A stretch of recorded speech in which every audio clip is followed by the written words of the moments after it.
Hey, everybody, welcome to the Shrimp City Report podcast.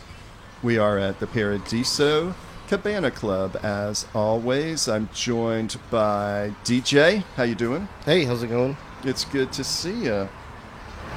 Feeling thirsty today? It's probably a good thing that you're feeling thirsty today, because we have two guests from the Charleston Brownwater Society. Would you like to take turns introducing yourselves? Okay. My name is Jason Frazier. I'm one of the board members, along with Robert here. I here because I met you guys at Firefly, but I also know a lot of the science behind the whiskey and why we drink it the way that we do. Okay. Yeah. Okay. Cool. We'll definitely want to talk about that. Yeah. And I'm Robert Moss. I'm one of the founders of the Brownwater Society. I'm on the board along with Jason today. And my background is as a food writer and a culinary historian. In fact, I've written a couple different books on whiskey. I've got one called Southern Spirits, which is 400 years of drinking the American South. So one from America, and I've got another one coming out in a week from LSU Press called the Raffignac, which is a cocktail that no one's ever heard of. Right. But the New Orleans is, the LSU Press is doing a series called the Iconic Cocktails New Orleans. They're doing one little book on each cocktail. So there's one on the Sazerac and one on the Ramos Gin Fizz. And I drew the Raffignac, which was known at the turn of the 20th century as one of the famous cocktails, right up with all the rest of them, and then disappeared almost without a trace. And it's just starting to get revived a little bit by New Orleans bartenders. So just to plug that one's coming out here in September. I actually heard about that on YouTube. There's a bartender that did a video on it.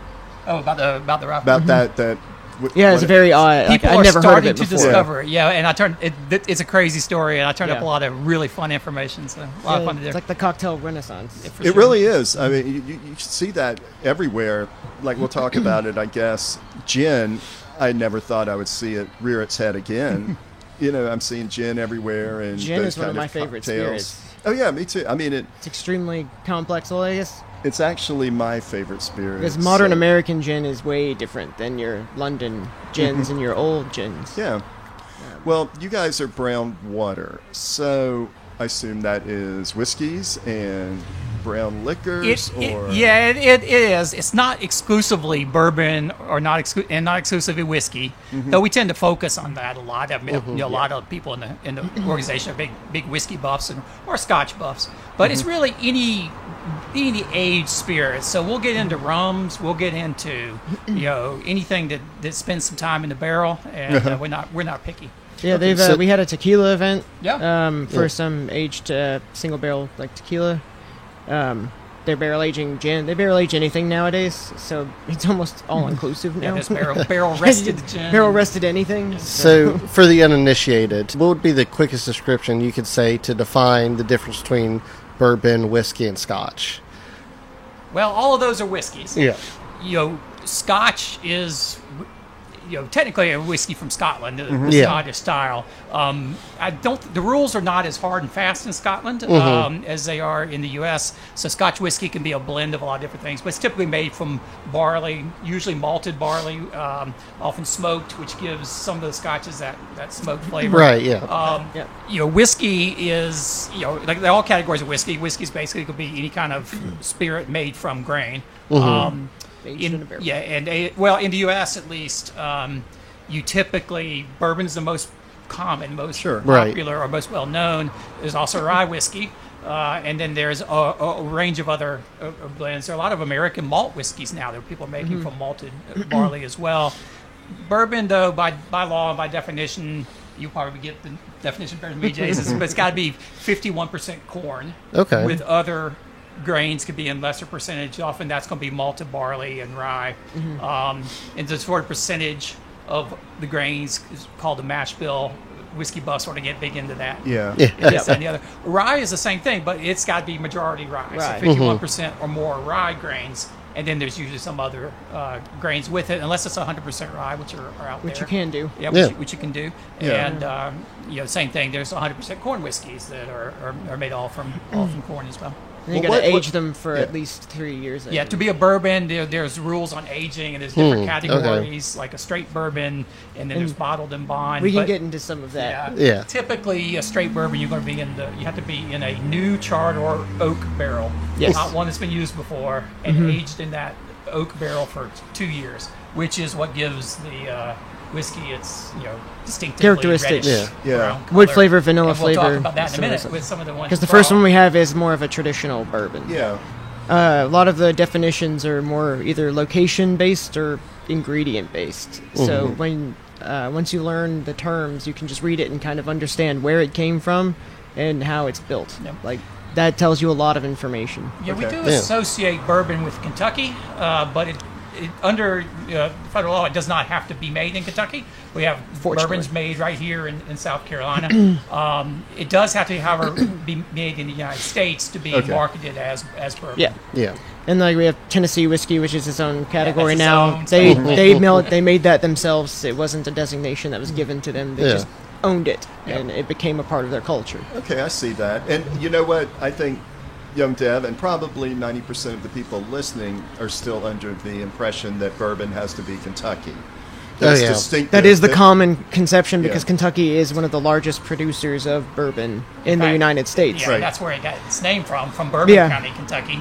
Yeah. You'll see a lot of people, bourbon historians, speculate a lot of other reasons why it's called bourbon, but dug into it pretty and I'm willing to argue with anybody that is actually named after the old Bourbon County in Kentucky. And it's a matter of like once something is known for something, people go there to do that something. So that way, because they want to be part of the culture of it. So Kentucky is known for bourbon. So when people go to make bourbon, Kentucky is one of the places they consider. Because you get the name of Kentucky with your product. Okay. Just like going to certain regions in Europe to make certain ingredients. Like They're known for certain things. Yeah. You want to make cognac. those things in that location. Right. Yeah. Some have restrictions, some have more like just notoriety. So you think that, it's from here, so it must be good. Yeah. That is kind of that can be used as a hustle, I'm sure. It is. There are marketing gimmicks out there. Yeah, sure. Yeah. There are definitely whiskeys out there that are a lot of marketing. And they try to make a really cool backstory that isn't real. It's just a cool whiskey backstory, and it works. Yeah. Because you don't really care if it's true, honestly. You just care if it's good. Well, it's renowned. I mean, there's been so much bourbon drinking or American whiskey drinking, I guess, growing. But there's always been, you watch old movies and someone's going to ask for bourbon on purpose. And On purpose. And then it goes back to the history. I mean, how long distillation in the United States, did it basically start when folks started coming over here, or what kind of distilled spirits were? I think distillation is pre-American. Okay. Yeah. It arrived with the earliest European settlers, European colonists. I'm deep at work on a lot of whiskey history, so I'll try not to get too in the weeds, but up in the Massachusetts Bay Colony, they were distilling spirits made from rye grains in the early 17th century. So not within a decade or two of all the pilgrims and everybody arriving, they had brought stills and were starting to fire them up and distill an early version of rye whiskey. That didn't last very long. Rum became the predominant drink of the American colonies. First distilled in the Caribbean on the sugar plantations there as sort of a byproduct of sugar making. And then folks, particularly in Boston, up in Massachusetts, started importing a lot of molasses from the islands and distilling it there in Boston themselves. Because they started taxing rum. Yep, and straight through the American Revolution, rum was the predominant spirit being drunk in the American colonies. Colonists would love to get good imported French brandy if they could afford it, but mostly they were drinking good old Jamaican rum if they could get it, or just a hot and very cheap New England rum if that's all they had. Yep. Okay. So a lot of people at the early history didn't understand how distillation worked. They just knew that it did. Because oftentimes they would create exact setups just to continue the same thing because it just worked. So you wanted to create the setup because you didn't understand exactly how it worked. All you knew is that heat and fermented stuff equaled good alcohol. Yeah. And then they figured out the hard way which parts of it you should drink and which parts of it you shouldn't. Yeah, because the first little bit that comes Yeah, out the is head- probably it- not good. Yeah, you have the Definitely heads, trial by and that's fire, where yeah. the methanol is. That's what blinds you and okay. causes all of that problem. But the antidote to methanol poisoning is alcohol. Okay. So So then you just drink So just keep the next drinking. bit. You'll be- yeah, it's the only time in a hospital we'll give people alcohol. Oh, wow. I didn't know that. Yeah. Okay, good to know. That's funny. Them drinking through that and be like, well, at some point I'll drink this and I'm sure I'll feel better. That's the hair of the dog principle. Yeah. Yeah, the first hair of the dog. That is so illogical, though. Yeah. But, you know, God, he looks like he's dying. Give him some more of what he just had. You know? You can't see very well. Let's booze him up. Right. Well, I am going to, after this, get some mini bottles and put in my first aid kit. They'll be helpful for other reasons. Yeah. Oh, yeah, for sure. Like they- the old dog on Well, they used Bugs that Bunny. because it was Oh, yeah. it made you feel warmer. Because people actually did do that. It made you feel warmer. They didn't Yeah. really understand that it actually doesn't make you warmer. Yes, it actually makes that's it right. worse. I Yeah. am familiar with that myth. Yeah, any frostbite you have or anything like that will immediately get worse when you drink. But you will feel better while you die. Yeah, Yeah. that's, Yeah. it takes the edge off. It does. And so that was, it just made people feel better. And so they were like, this must be good first aid. Yeah. But Again. to be fair, if that's what I got when I was on the side of a mountain about to die, Yeah. I wouldn't be mad at it. No, again, I mean, I would wish it would be first aid. it calls But if back to the that's cartoon a good second part. of the Bernese mountain dog taking out the little barrel, barrel on and then its making neck. himself a martini. It would usually be brandy or cognac, Yeah. which, hey, that's nice stuff to have, in a first aid kit around a dog's Yeah. neck. Yeah, and those are distilled wines, right? Yes. Okay. Yeah, brandy is is a distilled wine. That's sort of grape wine. That's sort of the definition of it. Cognac is just a form of brandy. It's from the Cognac region of France. Okay. And long prize is the best brandy, finest brandy. Yep. Okay. And brandy is non-cognac brandy. Yep. So And then anything you made outside of also it. can have brandy is really anything distilled from fruit. So there's also apple brandy and peach, Peach brandy. It's hard to find a lot of the brandies you'll see that are called apple or peach brandy. It's actually flavored grape Yeah. brandy. But if you find some really good ones, like Highwire Distilling here in Charleston makes occasional peach brandy that's really good. Laird's up in New Jersey, which is one of the oldest distilleries in the U.S., still makes a really good apple brandy, and especially if you get the bottled and bond, which the bottled and bond version is made from 100% apple cider originally that it put through the still. Okay. Yeah, apple brandy And is one of my it's- favorite yeah, it's because delicious. it's very common in lots of places in Europe and Spain. Makes some really good ones too. It sounds, and I like apple cider. Yeah. It took me a while to get into it, like the ciders. But when I guess the boutique and small batch dry ones and stuff started coming out, I became a convert. Yeah, Yeah. me too. The same. You had to get into the people going back and getting the heirloom breeds of apples because you can't For make real. Or good making- cider with just eating apples. Right. Making things that weren't just all sugar. Yeah, they're Yeah. supposed to be really tart and fibrous and Yeah. not Oh, good yeah. to eat, but really good to mash and put into a still. Yeah, I don't want it to taste like apple juice, No, you don't want that. necessarily. So why don't you tell us about the Brownwater Society, when it started, why it started, and a little bit about your membership. Well, maybe I'll do the origin, and you can talk a little bit about the membership. Yeah, actually, that's a good today. point, So, Brownwater Society was founded in 2013. So we celebrated our 10th anniversary last year. Oh, congrats. Yeah, thanks. It started off as just a small group of a dozen people. A lot of them, or actually almost most everybody who founded it was involved in some way in the food and beverage industry. We had several bartenders, or a restaurant GM. We had a couple food writers, a couple of drinks writers. So everyone involved some way in the local F&B industry, and really just began as a way to get together. This was at a time when Charleston was really first discovering good whiskey for the first time. And this is when you could still go walk into a liquor store and find a bottle of Pappy Van Winkle. You could still certainly get Weller, which within the space of a year or two disappeared off the shelves and shot up in value. But everyone was starting to get interested in whiskey, but there wasn't a great whiskey scene in Charleston. And so this is sort of a bunch of whiskey enthusiasts getting together and saying, how can we, A, get together just and have fun and drink some good whiskey, but B, also help sort of promote the appreciation of good whiskey in Charleston. And we just, after a year or so doing that, we decided to expand and invite new members in. And we so we had our first class of now we do an annual class of members who get invited, and it's just grown ever since then. Okay. Yeah, and currently we have around 150 members. It tends to stay around that number. Wow. Every year, it depends on how many people leave, and then we kind of rebuild the number back up. Right. It keeps our money a little bit predictable. Okay. And it is, an invite only Yeah. society, though it's not. That's what I That's was what I was going to say wondering. next. And we try to be a little mysterious, but it's not possible to get Yeah. in. The easiest thing is, if you know somebody who's in the society and get to know them, then you'll get invited to some. We have some events that are members only, but we have others that People bring guests. friends. Yeah, you can bring guests. We also can go to our website, and there's a form to fill out there. If you don't know anybody, sort of explain why you're interested. Yep. And then once a year we sort of pull the lists and we see how many slots we have open, and we send out invites and refresh the membership for a new year. Yeah, where you just go through and look at them.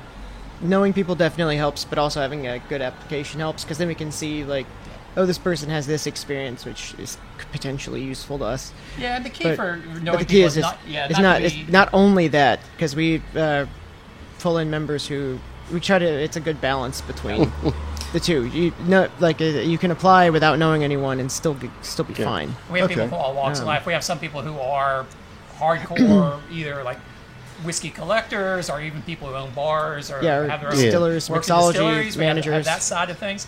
But then we also have folks who are just whiskey enthusiasts. Yep, and just lawyers, like to doctors, drink a good- teachers. a good bottle. So it's really a wide range of people. Yeah, I was about to ask, do y'all have like a, I guess, guidelines or a code that y'all live by? Like if someone brings in a handle of Fireball, do you kick them out? I don't know that we have. Some hard people and may fast not like rules. that, Yeah. but it's not a big deal. Okay. I mean, people can like what they want to like. Yeah. Yeah, we tend to be. It's their life and their mouth, so I don't really care. We tend to be pretty open-minded about what we're looking for. It's not just bourbon, it's not just Scotch. We Yeah, like to we're- explore the world and the many fascinating angles of spirits. So as Yeah. long as you're a curious person, and Like if to learn. all you want is Fireball, then or Honey Jack Daniels, then maybe Yeah. we're may not not- the right group. You may just not like what we offer. Right. Right. Yeah. Because if you have tried higher end, or not higher end, but more complex stuff, or single barrel things, and And not if- liked them as much, majority of the stuff we might have to offer may not appeal to you. Yeah, and you gotta like digging into the weeds, whether it's sort of the details of how the whiskeys are made, because we often will have the distillers or distributors come and talk about their whiskeys, or digging into Yep. history. I do several historically focused seminars a year where we Yep. take a particular spirit or a particular type of spirit and sort of dig way deep into history, usually with stuff that hasn't been published before, because I'm always working on Yeah. original research. Yeah. So And it's it's a little wonderful. combination of Because he'll get science examples and for us to everything else. taste, and then give the history behind them, and behind the style, and behind all that stuff, and it's really great. We do like to exploring also just sort of the nature of whiskey. Like often we'll do blind tastings, but they're always calculated some way. It's not just we picked 6 good bottles and Right. we're tasting them. It might be one fun one we've done is we did like 3 rye whiskeys and 3 bourbons, and like, can you tell the difference? So we do them blind Yeah. first, and then we would reveal the bottles of what they were, and everybody could go revote and sort of Yeah. test their palate. We did a great one. Was it all? Which distillery was it? Oh, Wild Turkey was the last. Yeah, it was one. all wild turkey. So we lined up all these and didn't tell people what was Didn't in tell it. people we Yeah. didn't even All tell them it was different one wild distillery. turkey, Right, right. It was the same distillery. expressions. And it's nothing like tasting it side by side and like really testing your palate. And then we realize, oh, this is the one that's been aged in a used Madeira barrel versus this is the one that is just their regular wild turkey off Yeah. the shelf. Or like, or this is a rye whiskey and the rest of Right. bourbon. It's really a great way to sort of educate yourself and you realize how much the taste of whiskey is in your head. Jason was talking about Yep. story. Knowing something about the bottle or telling a story will really influence the way it feels in the tongue. So or the tastes way on I the tongue. describe something, if you were going to taste it, the way I can describe it will prime you in how you taste it. Oh, So a okay. lot of the times at some distilleries and some of the events I've even been at where we talk with the distiller or the distributor, they will often give you flavor profiles before you taste it, because that's what the distiller is going for, and they want you to know it. But also, it does prime you a little bit, and you'll be like, "Oh yeah, I do taste that." Because also, not everyone's palate is refined, or like they can identify everything they're tasting. So it helps also teach you what some of these flavors are really nuanced, and it's hard to pick out unless you really know what you're doing. So they tend to help you out a little bit, but also it does prime your mind a little. But going back to that, during my when a new member event, when we do the large tasting, mine was all whiskeys that were aged in wine barrels. Okay. And boy, it was interesting to see like none of us got more than 2 right. Uh-huh. Because we thought certain wine characteristics would be applicable to certain things, but it's interesting how the chemistry can change. When you think like a Chardonnay should have certain flavor profiles, but the whiskey didn't have that profile. Right. We thought the Chardonnay would be lighter. It wasn't. And so we were kind of confused because we didn't consider the whiskey component.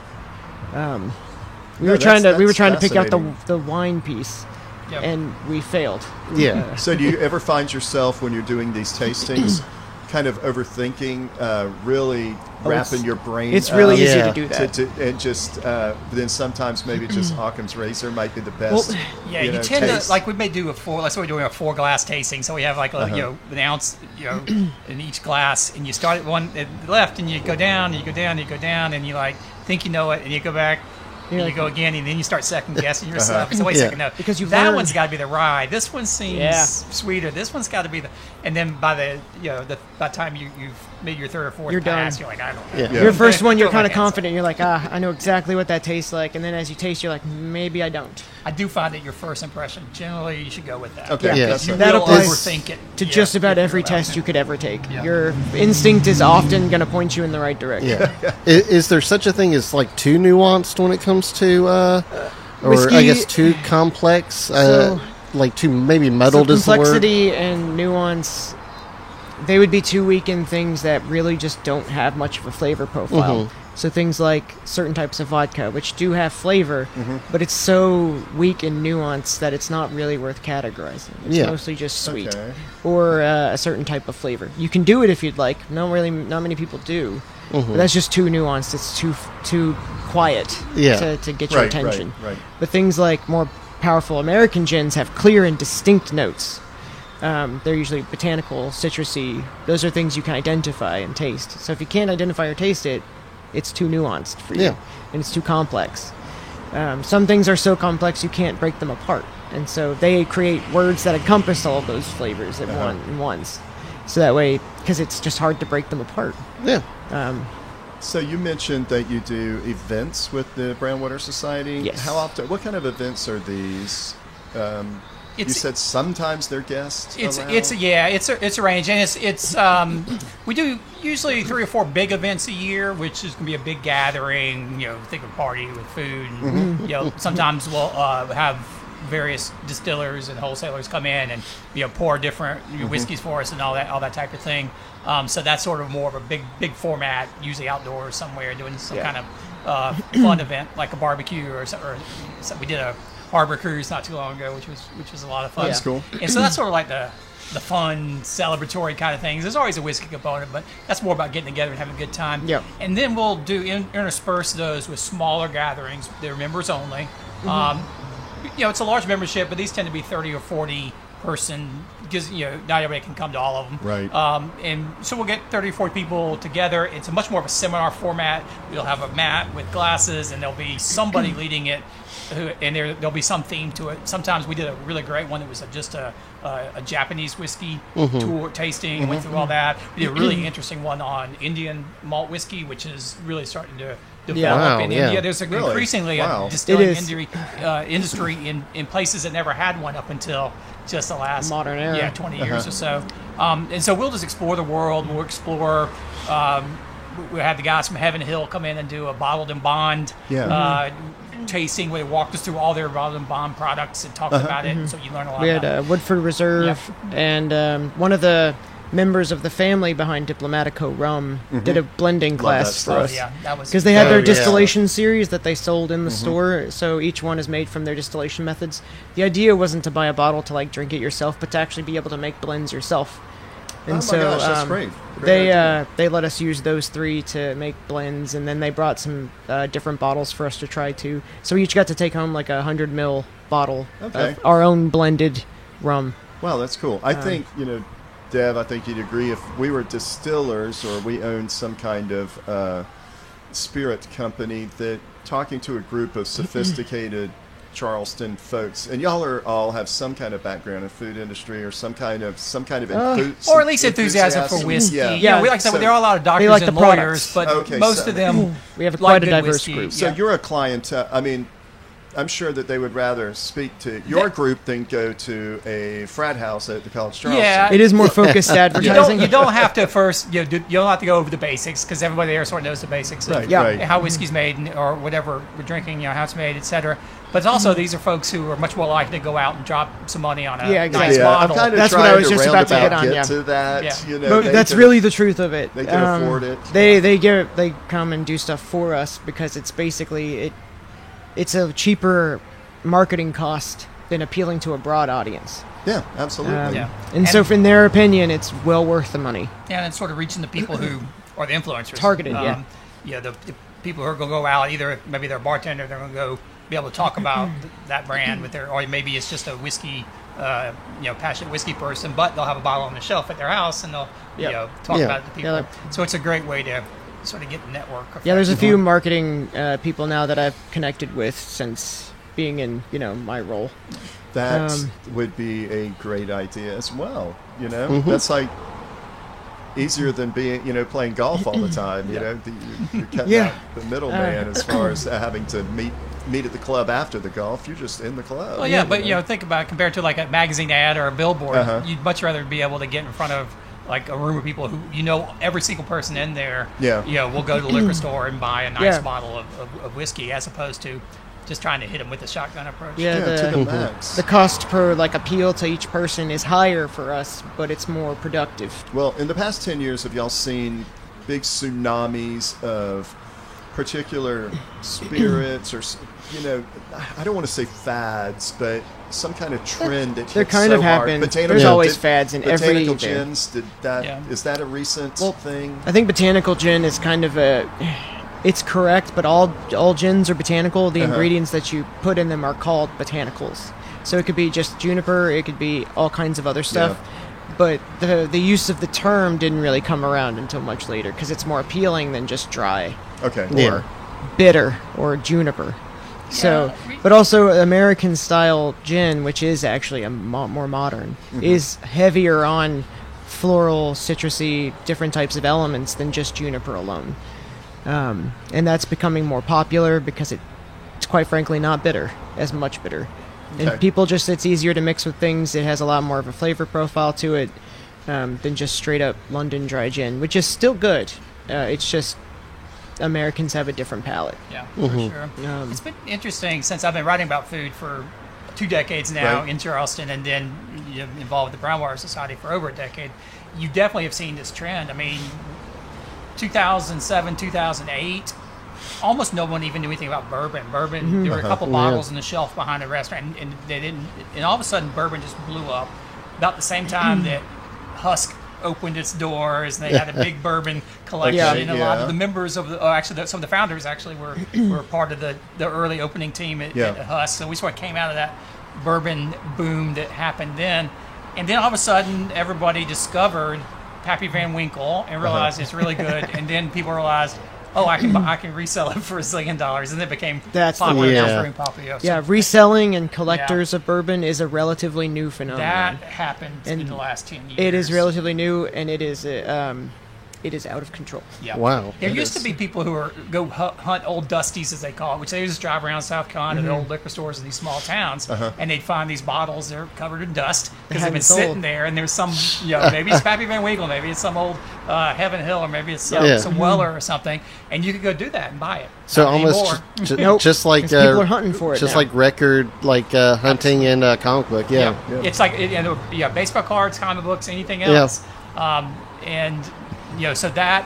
And now the aftermarket with the internet, you can buy anything. Yeah. So as soon as a bottle comes out, it's going to get flipped and resold for Right. potentially Well- hundreds or thousands of dollars on the And internet. if people are thinking, "Hey, I can get into that too," it's too late. Yeah. Yeah. Like- What's your The amount of money opinion- you'll pay to try to hunt down and find a bottle is going to cost you way more than the margin you're going to make on reselling it at this point. at this point. So, what's y'all's opinion on that aspect of whiskey, bourbon, or alcohol hunting? Are y'all more on the side that this stuff is meant to be drank, or is it? Absolutely on the I'm side on the of side it, of meant it to be needs to drunk. be drunk. Okay. 100%. What's the point of it? Otherwise, again, it's not. I mean, put it on your shelf and hoping that you can.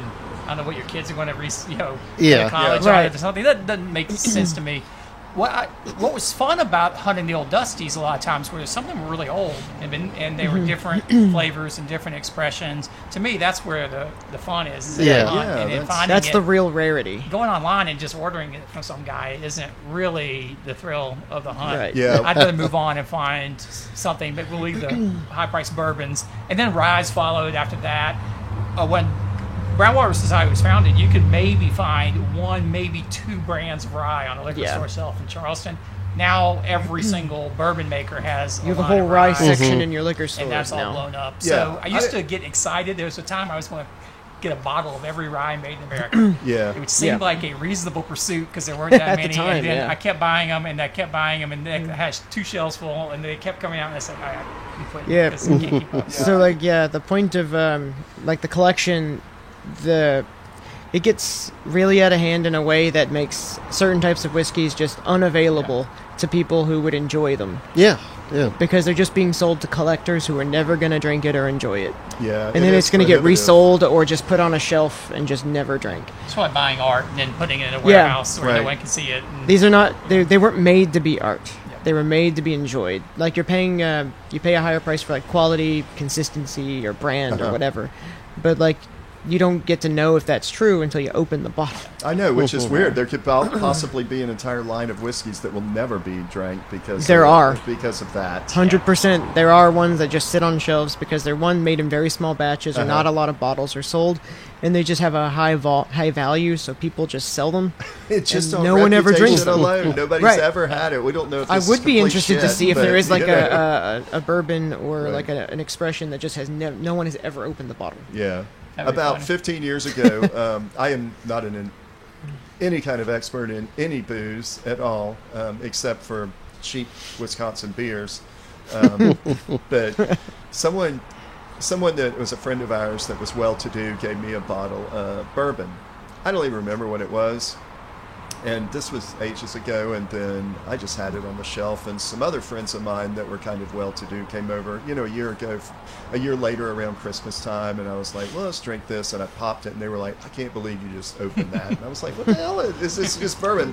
And I can't remember what it was, but they knew about it, and they were like, you're going to let us have some of that? And I'm like, yeah. Well, and that's part of the fun. That is part of if the it's fun. a special occasion, you're celebrating something, and you have people over who like whiskey, then pop open that really good stuff that they can't have. I mean, Yeah, I mean, that's a special. I have an special 18-year-old evening. bottle at home. When people come over, I'm like, here, try this. Because what's the point of having it if I'm never going to enjoy it? I feel like They'll put it next to you in your coffin when Right. they lower you into Yeah. the grave. it doesn't even have the same like resting value as like a Burgundy wine where it has to sit in the bottle for a while to like either condition or like become less aggressive. Whiskey doesn't have that problem. It's usually it's bottled ready to drink. Like it's aged as much as it's going That's right. to. It's already aged. Yeah, There it's you go. it's right out the bottle. Like when they put it in the bottle, that distiller or blender or someone is saying, "This is what I want in my bottle." Mm-hmm. So when you buy it, when they want to sell it to you, it is ready to drink. Yeah. And typically The way they with- intended. Yeah. With a whiskey, you got to leave it in the barrel for 2 years before it starts Minimum. to get okay. Then 4 years would get you to the bottled and bond stage where it starts to get good. 8 and 10 years starts to really pick up a lot more flavors in the wood. Plus, the angel share is evaporating out, Right. and so it's getting more concentrated and tastier. But then there's a spectrum, and each barrel is going to be different. Somewhere between 12, maybe 18 years. At some point, so you see a few out there that get up into 21, 23, but after that, it's going to start going downhill, and you Yeah, I got to guess get it out of the so. barrel, Yeah. or it's going to. Yeah, there's a point. Like, hurt there's much. always diminishing returns when it comes to aging something because it's either too concentrated, which is just not appealing to most people. Yeah. Because the same thing happens with beer when you get up to a certain alcohol percentage. It just gets syrupy and thick, and it's weird and kind of Yeah. off-putting. Same thing can happen to whiskey. If it's too far gone, it's just going to be... It just depends on what the original product is kind of like. So lighter stuff, you can age it a little bit longer because the flavors aren't super strong to begin with. It sounds maddening to me because I think of the quality control and to make every bottle taste the same, and it's not just you're making ketchup. You're making something that is aged, timed. The environment has to be exactly what it's always been. It is why mind-boggling. it is why a lot of bourbons and whiskeys are blended because it allows for the most consistent flavor. It was, and that's something also during the last 10 years or so is the rise of craft distilleries and distillers who are making on a small scale so that they can do something like, we have 3 different barrels, we're going to blend a little bit from each one and make just one run that is just this flavor, and it's one we got. Now, if you're a Jack Daniels, you really don't. Well, they do that. They do these high end, but they don't do that for their regular product. It needs to be the exact same each and every time. And they have a really interesting way they blend that with. They have very standardized processes, very standardized barrels, and they keep them all in a full in chemistry order. lab. Yep. And then they have like multiple tasters who are tasting multiple ones, and they have to agree on it. And so they go through a lot of effort to blend those, so that even though it's Jack Daniel, the regular old black label Jack Daniels isn't super long aged or anything, but they do want it to taste the exact same. You know that when you open that bottle, Kentucky you know exactly what it's going to taste like. California or anything else. They have a full chemistry lab setup, probably one of the largest I've seen amongst distillers. They get an immense amount of data. Which seems odd for something that is usually chugged at a party. But that's part of the whole thing. They wanted to be like, when you say whiskey Coke, you don't say that for Jack. You say Jack and Coke. That's a distinctive thing, and they've designed their brand to be that way. So it is 100% consistent every single time. And then on top of that, all those big distillers, where they want to, they can turn out bottles. They've got these barrels in the warehouse. They can just turn out these incredible bottles that, they know what they're doing for sure. They're not just, It's a little different than industrial food production where you're just churning out Twinkies or something like that. There's a lot of skill and talent. There is. Like people who are super tasters, they have people who are just those. That's their job, is tasting and making sure that, because they just have a really sensitive palate, and then if you train that palate, you can easily make consistent products because they can just distinctly taste things that most of us can't. I totally think that's awesome, and I like the aspect of giant chemistry lab and then a human being that knows what it's supposed to taste like. That's subjective and objective. Pre-AI. And it's true. Jack Daniels does have super taster people. They are. When I was up there touring the distillery a while back, I can't remember. I think it was a woman who was just working in the warehouse, but turned out to have a really great palate, and then she became this sort of master blender. And, I did hear about that. And there's just somebody who is actually tasting every day and saying, "Yep, that's right. This is, or that's wrong," and it's not just coming off the line into the barrel. Well, that gives my heart comfort. First time someone's gone home and their significant other's been like, "You've been drinking all day?" Yes, I have. Yeah, that's my job.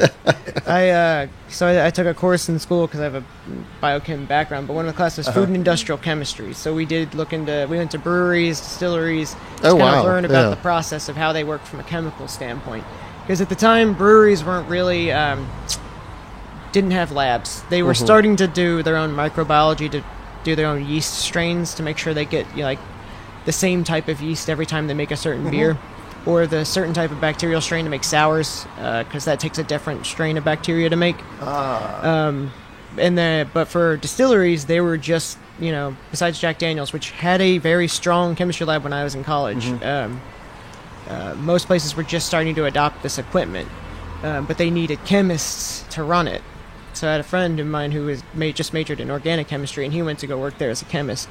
And it was just like working in our own school labs. It was it's phenomenal, the kind of things that they put together. The stuff you take for granted that goes into any product. Yeah. Especially, I think, the culinary arts and making liquors and bourbon and, booze, period. That is chemistry. That's incredible. Baking itself is such a chemistry experiment. Yeah, people take different approaches. Like some people just do wild yeast beers where they'll take the grains and just whatever is open in the air or in there. It's controlled in the environment, but it's still wild. It's just whatever is present can do the fermentation, because that's how it was originally done. It just depends on where you live and what's native to your area. Okay. But some people pick certain strains and then keep them pure so they can get a consistent product. And that works out well. Cool.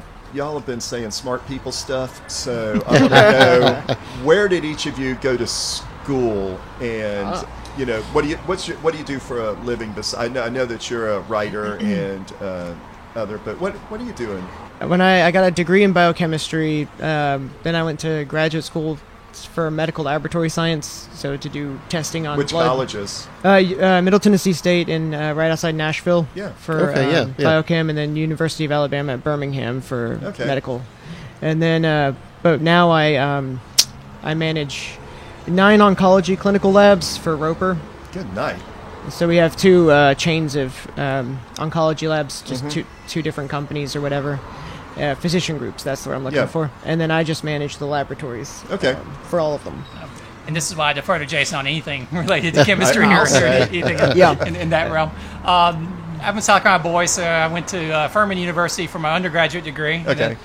then didn't know what I wanted to do with my life, so I went down to Columbia and got a PhD in English Right. from University of South Carolina. But while I was there, I got very much into history and sort of ended up doing more history than I did literature as I was finishing my PhD and started writing books and all that. Along the way, I got into, as one would do with a PhD in English, I got into the software industry and have been doing technology, working for software companies, and now with my own technology consulting company, sort of on the side. Okay. But, well, that's my primary line of work. But what I really like to do is research history and write books.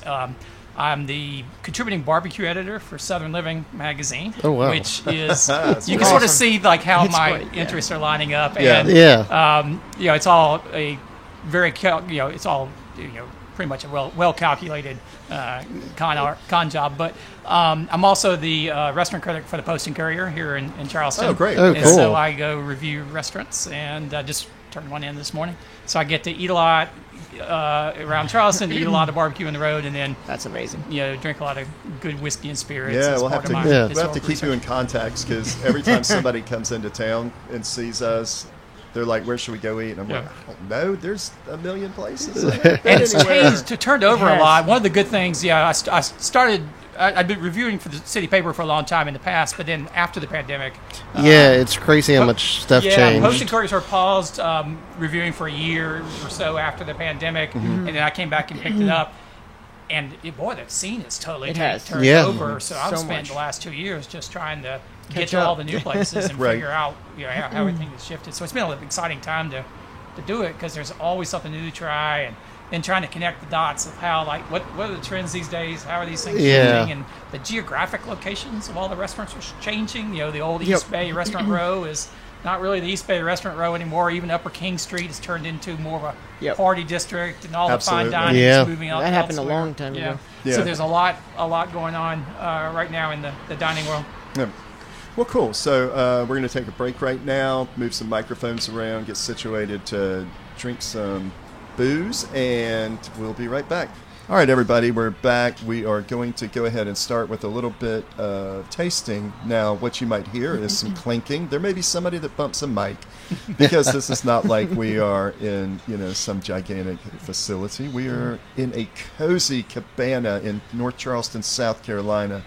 The temperature is, what do y'all think it is right now? About 79? Yeah, somewhere around 80. Yeah. It's beautiful. But it's Yeah. overcast and kind Yeah. of windy, so Yeah, it's we nice. sort of closed the door, but until then, there's nice breeze blowing Yeah. in from the pool side, so Yeah. it's pretty pleasant. Okay, so what do you think would be a nice taste to begin with? So yeah, there's 2 that I poured already. The first one that's in front of you. So this one is Eagle Rare bourbon. It's just their standard Eagle Rare. It's a Kentucky bourbon. It's what you would kind of think of when you think of bourbon. It's a good example of just it's smooth. It's a little sweet. It's just good. So do you get a sniff? So the way you would taste is kind of similar to wine Okay, in a okay. way. You don't have to twirl it. It doesn't really help you at all with whiskey. But getting a good smell of you don't have to shove your nose in it, but you can just go right above I it. twirl it 'Cause more just if to you get the if you flavor coming up. so just like with wine, the reason the twirling kind of helps is because the alcohol and stuff will stick to the side of the glass. That increases the surface area, and the alcohol will evaporate, and it brings some of the smell components with it. So if you Okay. shove your nose in there, you're also getting the alcohol in your nose, and it's way easier to absorb in your lungs. So I wouldn't recommend doing that long term because Okay. you can actually just inhale alcohol fumes. Oh my goodness. Okay. Um, well, it does smell. But Sweet. you should smell things like a little bit of a woody, kind of oaky note, and then you get kind of like a fruity and sweet note in your nose. Yeah, I'm getting the sweet. Shall we? Yeah. Okay. Cheers. Cheers. Clanky. Salute, everybody. Clanky, clank. Yeah, let's go ahead and make it official. Yeah. Clink, clink, clink. Clink around. There we go. Yeah. Okay. Jason, do you know the And- mash bill on this one, or I don't. so this is a bourbon, so it's got to be at At least least 51% corn. I would guess it's sort of soft. I would guess. I don't it's think got- there's much rye in it. Yeah. It's hard to tell for sure. Again, because the barrel influences it, I would say probably even more than the grain does. But most people at least taste the high rye bourbon zones with a higher percentage of rye Yeah. as being a little spicier, a little less sweet. I think the barrel has as much to do with it as the Yeah. grains. You know, Okay. myself, just based upon side by side tasting. Yeah. Yeah, so you're gonna get the barrel usually contributes a woody flavor, vanilla, kind of like it's where the sweeter components kind of come from. The mash bill gives you a lot of the fruitier notes.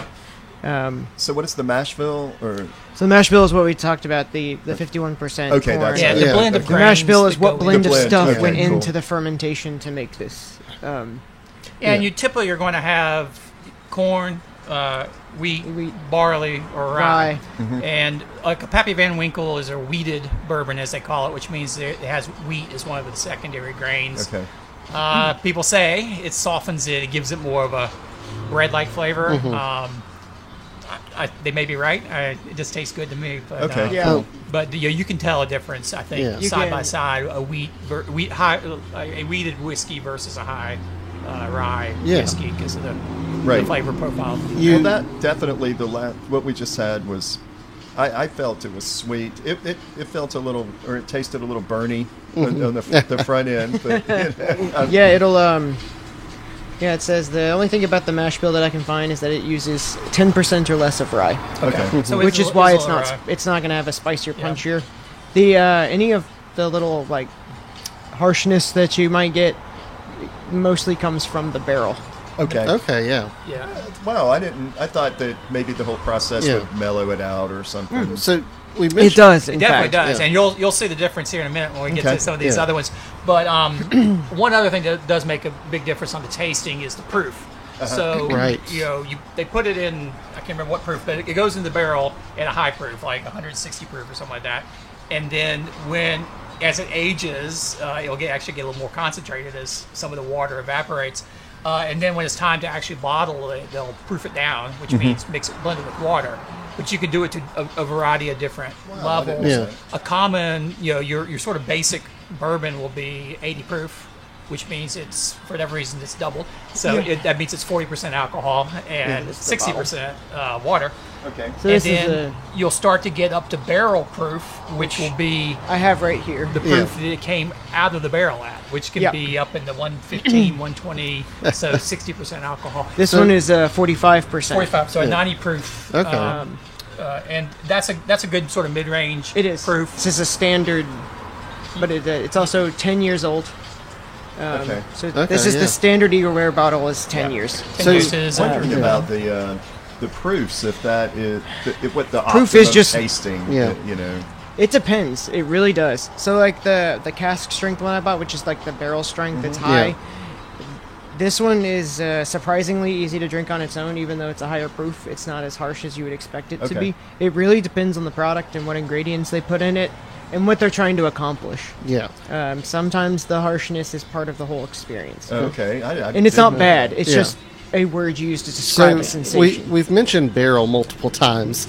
How big of a process is it for these barrel creations, and is it just as complex deciding what type of wood, how you're going to be working with the barrel? Well, if you're making, it depends on what you're making, but if you're making bourbon at least or rye, if you're going to make a straight rye under law, Yeah. it has to be in a new white oak barrel. Okay. So the wood you're going to use is not up to question. Yeah. Now, I've been hearing that there's, with all the interest in whiskey and all the barrels, Yeah. barrels have gotten more and more expensive. I'm hearing also getting white oak is getting more difficult. That Right. distilleries and barrel makers are starting to sort of lock in contracts for these Right. stands of white oak because they don't grow in 10 years. It takes many Yeah. decades for an oak tree to be ready. the consequences of making made. something specific. Yeah, so we'll see how that changes over time. French like cognac makers will use French oak, Which different. it's pretty different common types, in yeah. multiple different types of alcohol. And- I think some more people are using that in other uses too. What's really interesting, because bourbon has to be in that new oak, charred oak barrel, the bourbon makers can't use them once they're done. So there's a huge secondary market for used barrels. For bourbon And, barrel yeah, aged products. A lot of those Yeah. will go to like a winery, or a lot of those will go to a to a brewery, Yeah. and they will use that bourbon barrel to age Wow. beer in and Yeah. give it Right. a flavor. Or it will go to one of these craft distilleries that isn't making bourbon, but may want to age some other product like a brandy in a or a used syrup bourbon or barrel. honey Yeah. or any other type of product. But I think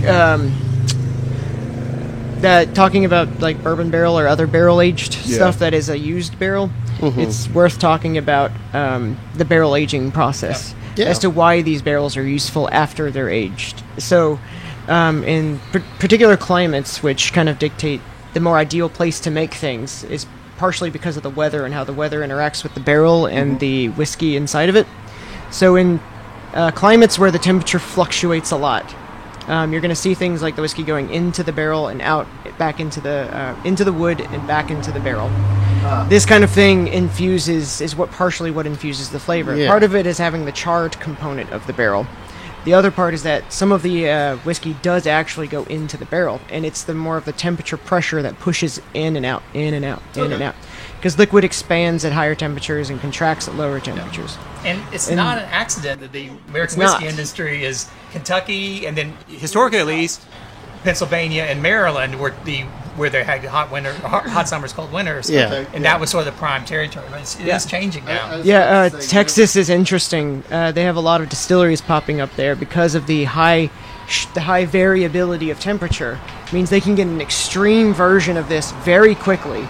They can age something in a much shorter period of time to accomplish something that would take cooler areas a lot longer to accomplish. Yeah. Because their temperature varies so much. Okay. We can also control for that in warehouses. People probably do. They can turn up the heat and turn down the temperature in a very controlled environment. But some of that whiskey or some of the alcohol in that barrel will be retained inside of the barrel. So when you put something else in it, you're going to get a little bit of the hints of those flavors that were left behind. And some of the barrels from the wood that are still dissolved into that whiskey will get into the product you're putting into it. Yeah, I guess it would have to, right? Yeah. Yeah, so like And a that's the bourbon barrel idea. aged beer will have definite bourbon notes to it. You know, Yeah. it'll taste That's like cool. Yeah. I like sort of that. tastes like you have a little bourbon in there. Yeah, same applies to wine. Wine barrels, they leave a more prominent flavor because the wines already have like a distinctive flavor to Yeah, them. sure. Rum cask, also very popular. They leave distinctive like sweet sugarcane, like funky banana tropical notes to them that you can't get on your own. Yeah, that sounds. I like that tropical note Yeah. idea. Yeah. So what do we have next? So the that you'd next like to one, talk this is about? a rye. So this is Whistle Pig. Okay, so I'm gonna get pictures of This each. one is this one's 100% rye. Okay. So the bill is 100%. It says it right on the front of the bottle, in big letters down the center middle. It says 100% rye. Man, that smells fantastic. This It one smells is really an good. excellent rye. So rye is characterized by it's a little spicier. does. I love it because of the peppery, spicy it's notes got kind of a- that it gives you. I don't know, curry kind of thing. Yeah. I was thinking like That's chai actually almost, pretty good. chai-ish or something. Yeah. That's really good observation. Having a lot of spices. And this one's 6 years old, so it's 4 years younger, 4 years fewer in the barrel. I do feel like I can taste the wood a little bit more. It's got a little bit of that oaky flavor Yeah. I can see that. than the Eagle does, but Smooth. it is very Holy smooth. very Yes. smooth. And yeah. I think the rest of the rye, I think it A well-made ages rye. really well. It has a nice spicy component, but it's not harsh. You get a little bit of the wood, but it's not yeah, overpowering. I taste the wood like the after. It's a little yeah. sweet. Nothing is like overpowering anything else. If you have really good rye and you have a good process, you make 100% rye can be excellent. Yeah. Like I said, rye, or like he said, rye has. So it was bourbon popular, then rye kind of followed a little bit later. Well, actually, that's in the 21st century. Yes. Rye was the it's original whiskey making spirit. In the modern rye age, came yeah. about in the early 19th century. Most whiskey makers were Yeah. making rye. It's easy to grow. And corn, they Okay. made whiskey with corn, but it was the cheap stuff. It wasn't until really after Prohibition that bourbon eclipsed rye, and rye almost fell off. the map Yeah, and disappeared and altogether. now it's back. Now it's back. So bourbon came after rye, historically speaking, because rye was the more early distillers found rye made better whiskey. And Which is right. And that was in the days really before aging in charred barrels. That came later. And so it wasn't until the bourbon makers started using charred barrels that they sort of caught up with rye. And then after Prohibition, for a lot of complicated reasons, never quite came back.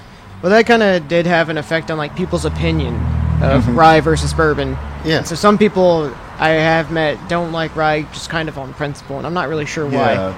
But rye, it is a different flavor profile. It tastes different, but there were a lot of people delicious. making rye in the 1940s and 50s after Prohibition, but it sort of lost its reputation. It became associated with the dive bar. So you would do it. That was your shot of rye, or the good old boys drinking whiskey and rye. I'm not sure why they single out rye as whiskey, but it was sort of like the working man's tipple, like down the docks in Fells Point. The tables in turned. Baltimore.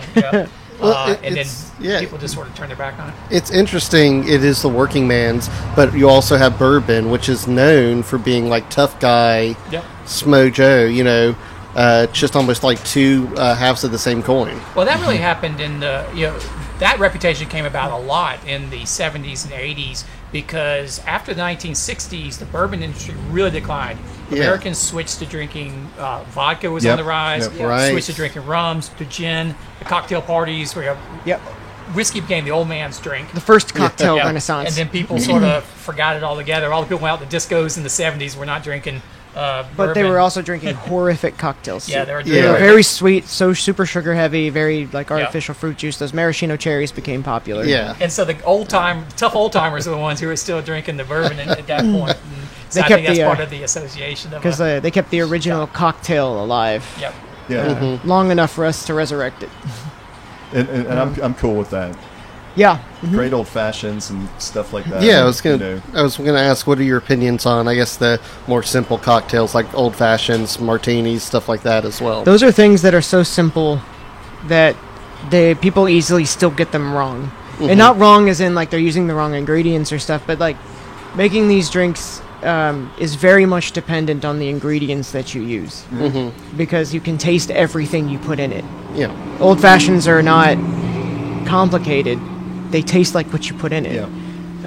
So it's basically like, I want to drink some whiskey, but I want it to have a little bit of extra flavor, so I do an old-fashioned to add bitters and sugar and stuff to make it, easier to drink. That's kind of what an old-fashioned does. But it's also good because I made a completely new thing, but it's still basically just whiskey with ice. It's whiskey on the rocks with some extra flavor. It really is. It really is. You're drinking a big glass of whiskey. Yeah. So same with martinis. It's a vodka with an extra bit, gin with an extra bit. Although I do like gin martinis with the classic lemon twist. I do too. Yeah, but most of those classic cocktails are almost all booze, and then just enough of something to cut it. And some water to help bring down the proof just a little bit. But you're drinking like if you get old fashioned, it's mostly whiskey in the glass.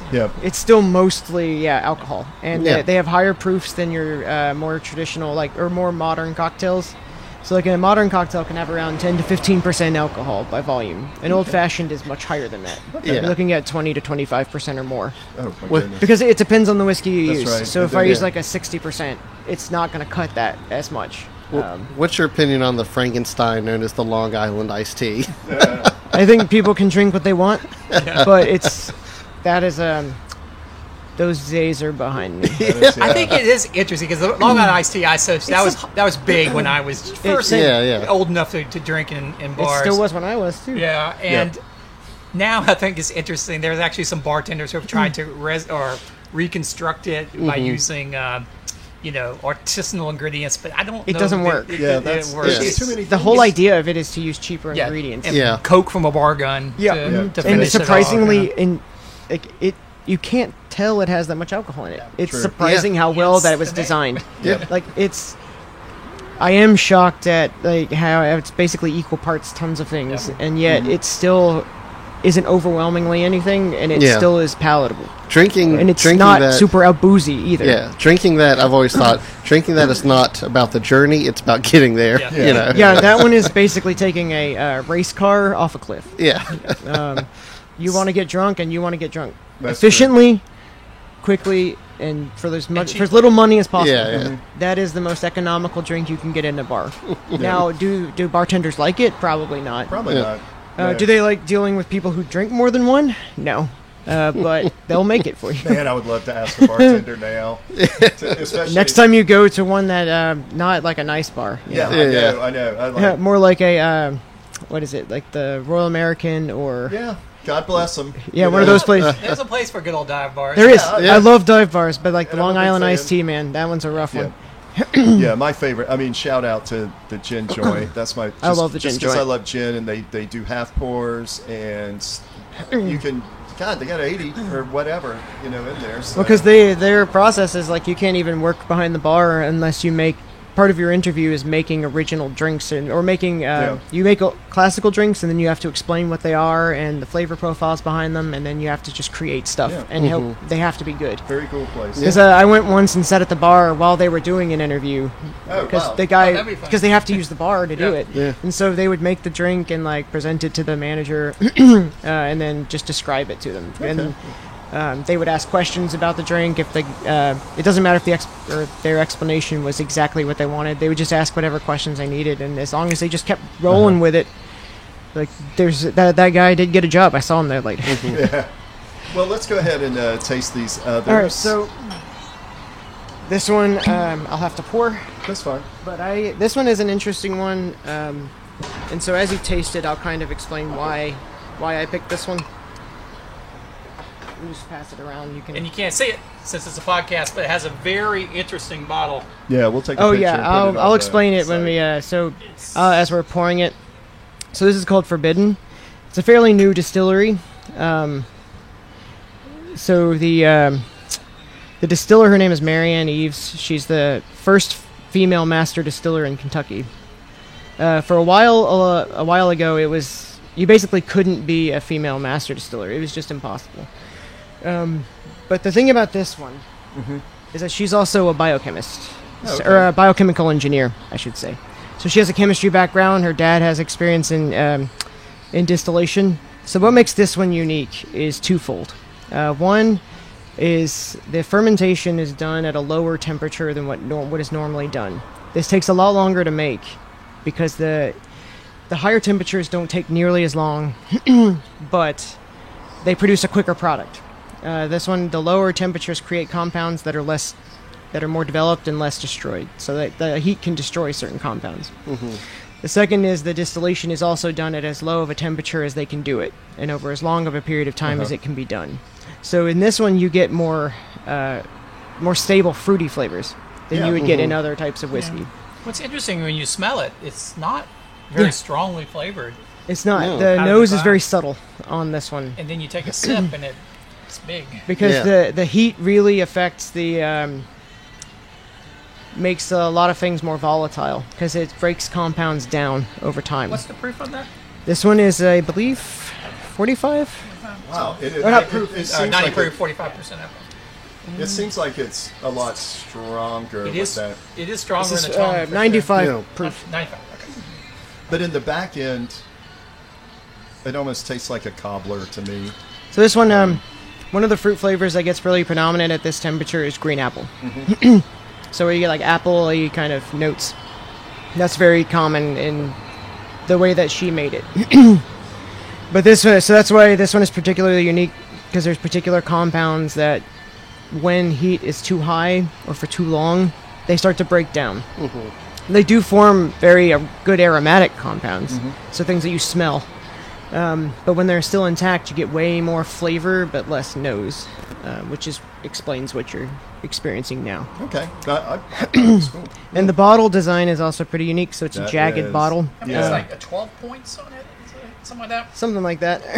But it was made because of how hard it was to be a female in the industry. So it's meant to where if you held the bottle for a while, it would hurt. Yeah. That's the point. But the good news is I like it's easy that. to hold on to when It you is. first pick it Yeah. up. It's easier to Yeah. pour, Slip but out if of you your held hand. it for a while, it would start to really bother you. That's kind of the point. Yeah. I think Pun intended. 12 points. I like the. bottle design, label design. I mean, really, there's This one is all about people that have no idea what it is. They are probably going to grab. Yeah, something, honestly, you know? Yeah. bottle design is really important, especially for a non. Yeah, I mean, look Yeah. at all. None of these bottles are the Yeah. same. Or Every bottle we brought distillers, here, especially as is there's just completely been this different. flourishing of craft distillers. They spend a lot of time looking at bottles and trying to get something that's going to stand out on the shelf. Yep. Yeah. Yep. Something Yeah. where if you see it from a while, or if you Yeah. go to a friend's You'll house say, and you see "I it, you're like, you recognize know that." exactly what they have. Yeah. Yeah. Yeah, like that Eagle Rare is This is a very iconic 4 or 5 bottle. inches taller than the other bottles. It's very tall and thin. Not many bottles look like this one. Yeah. No, and you really, it's kind of really Wine tall wine bottle bottle. is, yeah. Reminds me of like some Portuguese Yep. wines. Yeah. As opposed to like these two, which are not exactly the same, but they're pretty similar. Yeah. This is a very common bottle format that people use. Same with like this style of bottle Instead of here. whistle pig, it's sort of an oval shaped. But Yeah, it's like a Yeah, perfume. round. It's like a giant perfume bottle. Yep. Yeah, whistle Um, pig. It also reminds me of a pig, you know, that Yeah. kind of. Yeah, so with the Forbidden one, I had the privilege of it. Like, we had an event with Garden and Gun, and I was able to interview her. Oh, right. That's where I got this bottle. Oh, cool. It was just it was a really good experience to learn about this. It's a very unique bottle. Nobody really makes whiskey like this. Where is she based out of? I don't know where she lives, but I would say Kentucky. That's Yeah, where she okay. used to work for Heaven Hill and Brown Foreman, Okay. doing other projects. Castle and Key. Okay. She was doing all those things to build up her resume and get the master distiller designation, and then she started her own. Okay, cool. And she uses a lot of techniques that are not common in the whiskey industry. Okay. One, because you have to set yourself apart. Besides just her being a female master distiller, she has to make a product that's unique, different, tastes good, that kind of thing. And so that's where this came from. It's unique. It's delicious. It's It is. This is one that I honestly wouldn't mix a whole lot.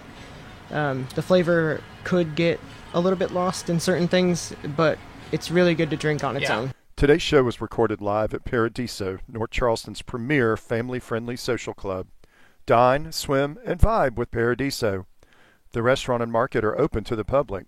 For hours and membership inquiries, go to paradisochs.com or call 843-885-4663. All right, folks, let's resume our tastings. Yes. What do you have next? So this one is from Barrel Bourbon. So this is a cask strength, which means it's a pretty high proof. So let me see, it's 116 proof, so 58.3%. Okay. That's pretty standard. They don't make anything I don't think that's not cask strength. So this is a blended bourbon, but it's blended into a barrel and then left in that barrel. Okay, so cask strength. Strength, that means it's right out the barrel. Okay, kind of Okay. what y'all were talking Yeah, about they earlier. didn't water down any as they put it in the bottle. Yeah. Oh, okay. It's Yeah. just So- whatever the proof ended up with when That's it what's was in this finished bottle. aging in the barrel. Okay. So it's also so this is a single one of their barrels, but it is a blended bourbon that went into the batch. that Okay. we were just talking about bottle shapes and labels. I'm like that label's pretty cool. It's Yeah, kind of it's, so they're definitely good, heavy in Nondescript. marketing.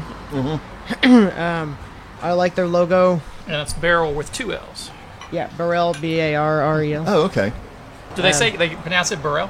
I don't know, No. but that's just how I can say it. It looks to like it should be. That's how I can say it to Barrel. enunciate it, to where people can understand how to spell it. But I don't know. I would have just said barrel. Well, it's so special. I mean, you could influence how to pronounce that in the southeast That's by right. sharing So it. this one you'll get very sweet. Yeah, it's very sweet On the right off nose. the nose. And it is sweeter than you'll expect, and that's part of the reason it's really easy to drink at it's such a high proof. Oh yeah. But it's not harsh. It's so sweet. not. I think it cuts That- it's- the Wow, sweet that's- out. It's Yeah. deceptively smooth. Yeah. That's Man, like that the is- perfect blend of like spice Yeah. and sweet. Yeah. But then you let it linger, and the alcohol gets starts. To, You can pick up Yeah. on it at the end. yeah, come finish. There's It comes alcohol up through the finish. burn. Yeah. But still, Yeah. What's that it's not the feeling- worst thing I've ever had. What's that feeling you get when you get the crawlies? Or You the, feel it, like, the- going down. You know, Yeah. Just Is there a you name know, for that? It's tingle- like the tingles. I don't know if you there's a know. name for it, but so like when people try to make non-alcoholic spirit alternatives, yeah. the one thing that has been extremely difficult for them to replicate is that burning sensation that you get. Right. It kind of tells your body that it's alcohol. We're so conditioned to having that burning feeling that when people drink non-alcoholic like that. spirits, they're like, it's almost there. It's almost like you need to take a shot of Listerine Right. afterwards. Well, or people, something. they often use black pepper to kind of accomplish that to a certain extent, but it's different. That's spicy. Spiciness is a different thing entirely.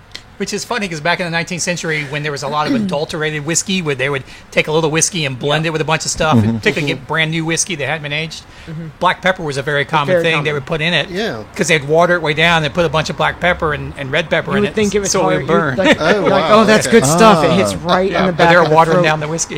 At first, I was thinking that sounds like that sounds tasty, because I like jalapeno beers and stuff Yeah. like that. So Yeah. I like that. I that like subtle, black pepper. I do. Yeah. You know, I like that subtle, but in non-alcoholic spirits, it's trying to replicate this, but it's not the same. Right. Yeah. So even with like the watered down stuff, it still has alcohol in it. Yeah. So you're still getting that a little bit of that burn.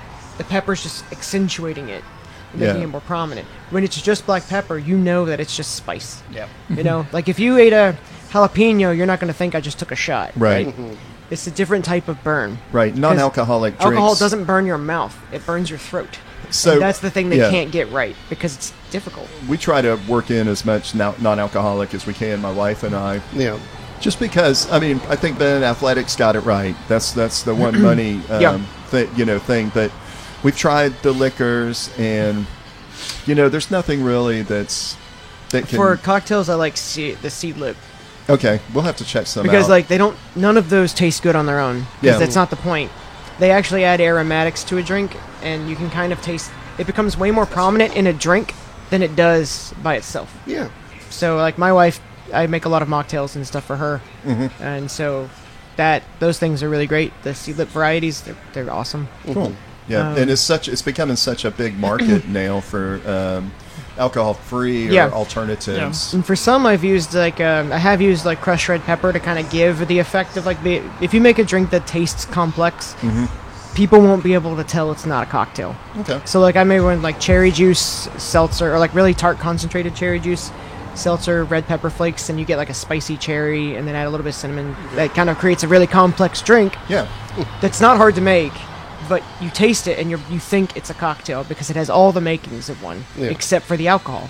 But it's spicy, so you get the flavor. You get a little bit of hit from the cinnamon. You get complex flavors, and you can't tell the difference. Yeah. No, that's a great idea. I guess you could go on the internet and get Yeah. some. Well, the key to a good some mocktail- inspiration.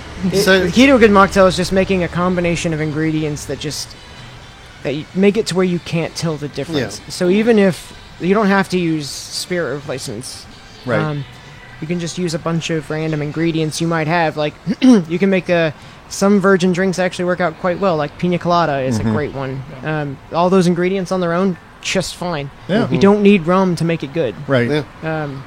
So certain drinks you can definitely make easily without any alcohol. Margarita, you kind of can a little bit. Yeah. Yeah. Sure. So it's one of those things where people like the ingredients of the drink more than they like the alcohol. Yeah. Right. The alcohol is just a means to an end. Yeah. I mean, if you want to have a mudslide, you can get a Sonic. Yeah. Basically. It's funny. We've been talking a lot about,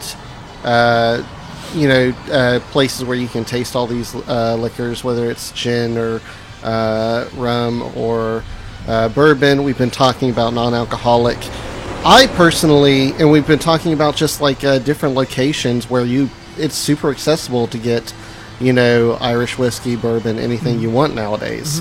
I personally feel jaded because I haven't started drinking actually started drinking until like the past 6 years.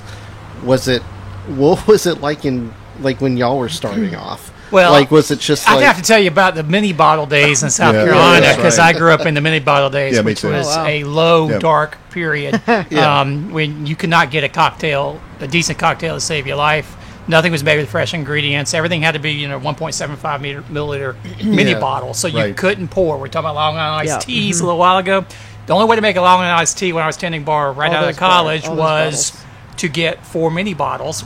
yeah And you could only sell them in like pitchers because you had to fill the pitcher with the mini bottles, Right, and right. you couldn't do a single one because you couldn't just do a little dash here, Yeah. dash here, I dash here. remember it's always pictures. If you That wanted had to to make be a awful. martini, you had to use non-alcoholic vermouth, a vermouth flavored syrup, basically. Really? Because you That's couldn't awful. you couldn't Wow, pour just that. Oh, yeah, like you couldn't do a mini bottles bottle. of Well, you could do a martini that was 1 mini bottle of gin and 1 mini bottle of vermouth, which is way too much for me. which would be Yeah.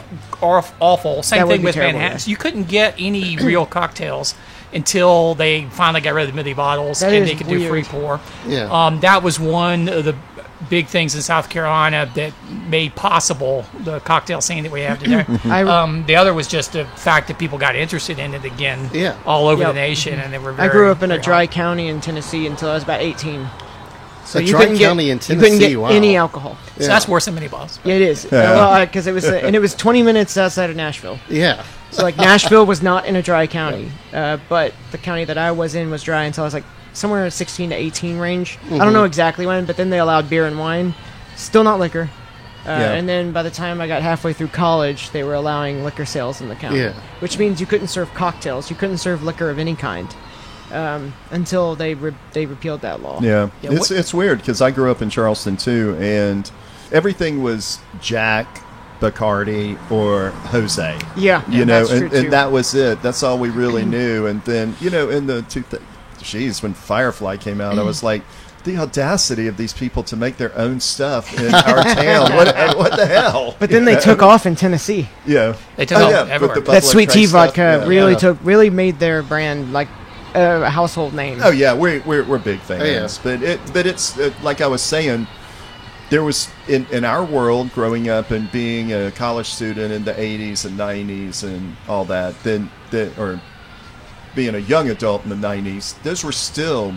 That's what we drank, Yeah. you know. Or Yep. if you couldn't afford it, you know, you'd drink Evan Williams or something like that. Yep. So Lots of beer, and then Yeah. the two things I recall is shots, and not good ones, like you know, Yeah. all kinds of shots. And in Yeah. South Carolina, Yeah. you would order 'em- Kamikazes. I'm talking Yeah. about ordering something five shots 3 ways, and because of the, Oh, yeah, the that's mini right. bottles, and you Yep. had to do all this math to get them to work.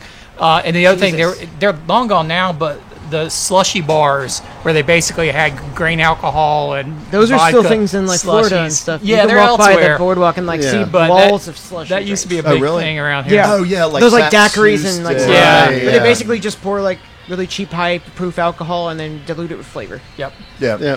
So that was not.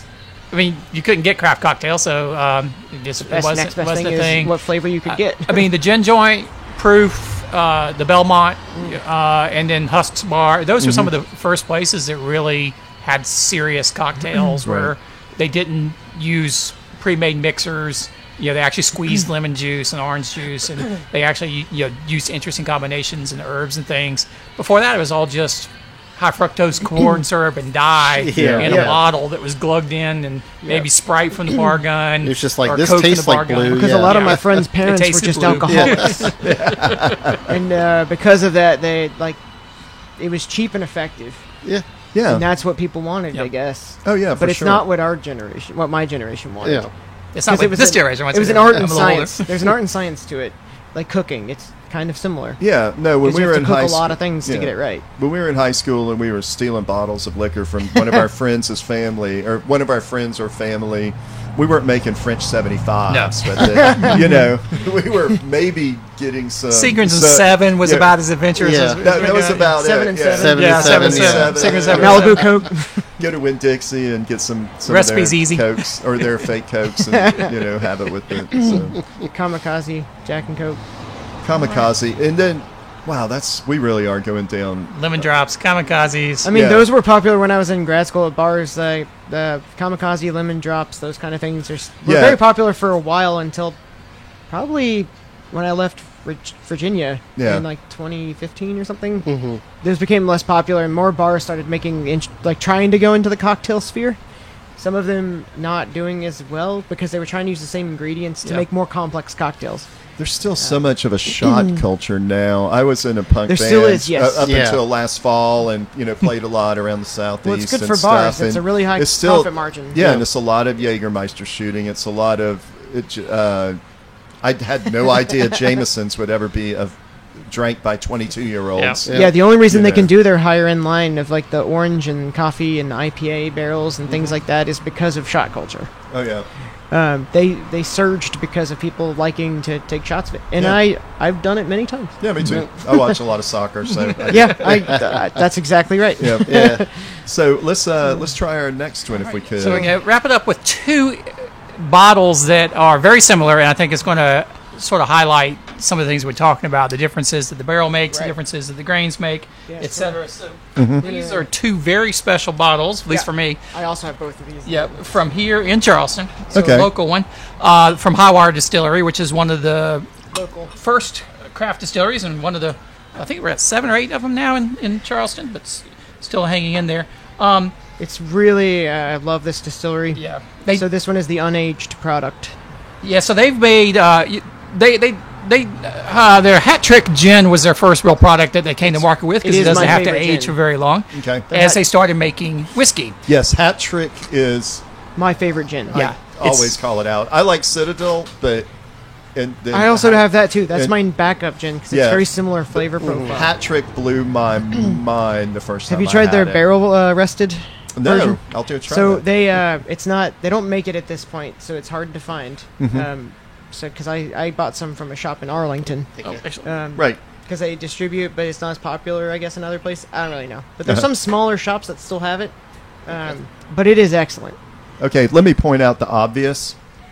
this bottle we're This passing whiskey around is white. is completely Yeah, clear. It looks like completely water, clear, but it yeah. doesn't smell like water. So this is the unaged. Yep. This is before it goes into the barrel. Yep. So the Wait, how does it get color? I don't get The it. barrel The gives barrel? it the color. The It does. all 'Cause it's, all 'cause- spirits, yeah, that's right. All come spirits off start the out clear. still. Clear. Absolutely clear. No matter what That's right, color the Firefly grains mentioned are that. that go into the mash bin, so they mash it, let it ferment, then put it in the still. The still is just pulling the alcohol up. Yep. Leaves Yeah. all the color behind, along with all the spent grains and everything else. You do get water. You get some, impurities Wow. that come through. So You can really taste like the. Jesus. so this is This is whiskey. This is the Yeah. white whiskey. but it's not aged. You can this really is taste like the unaged. grain. I say like you can water. compare Well- this to like an American mezcal. Yeah. Let's talk about what's different about the grains here. Yeah. So Scott and Ann Marshall, or Scott, what's? Oh, you get Scott. backwards. Scott and Ann at I Highwire. don't know this. You came out with gin originally, which is doing a craft distillery. You have to because it You takes have a to- couple years for your bourbon to be ready.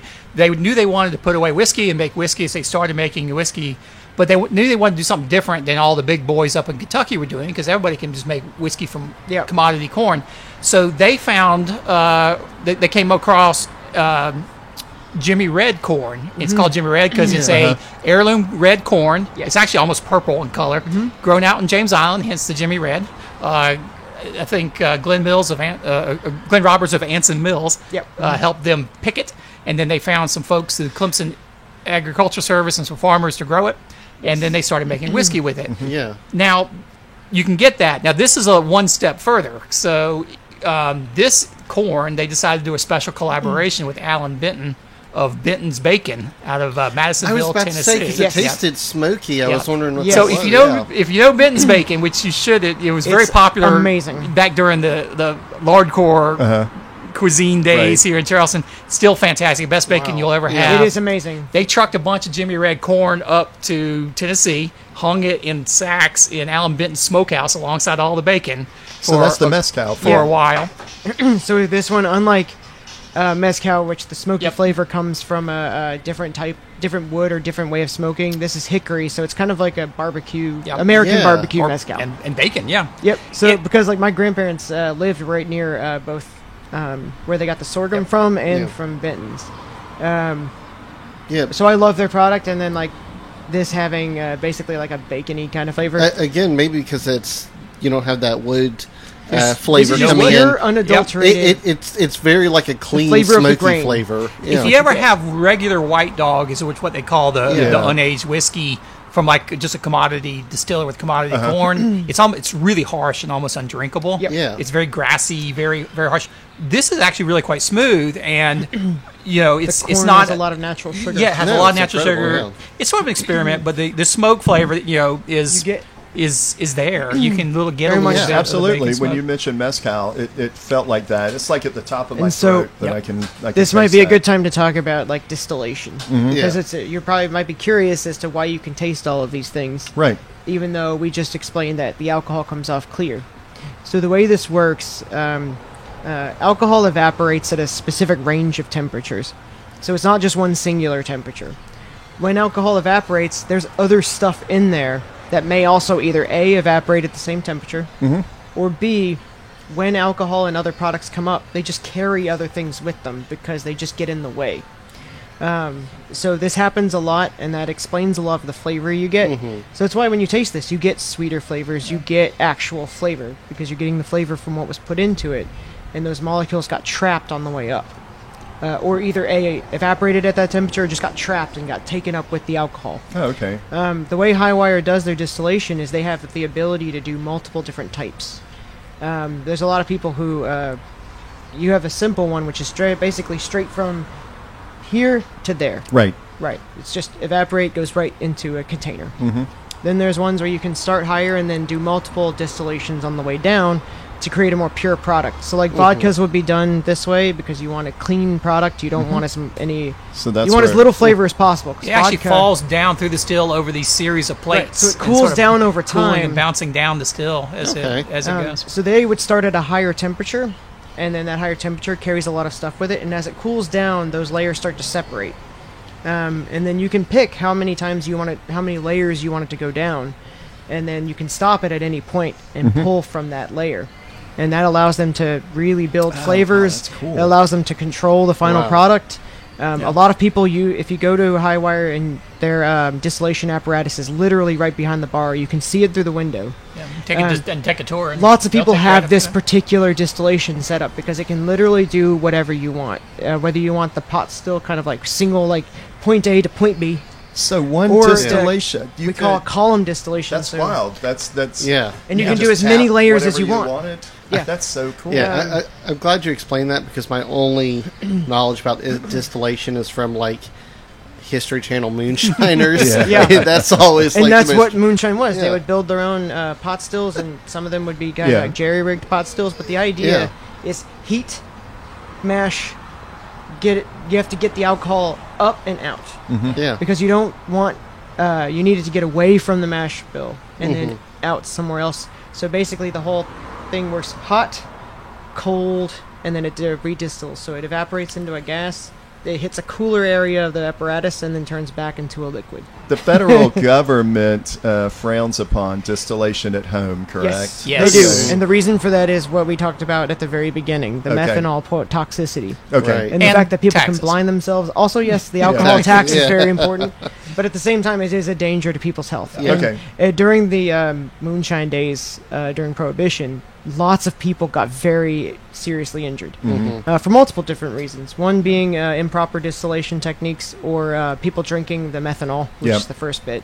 The other one is people cutting alcohol with dangerous ingredients. So one of the lesser known things is like the ginger Jake leg. So people would drink extracts to get the alcohol because you could still make extracts with high Yeah. alcohol concentrations.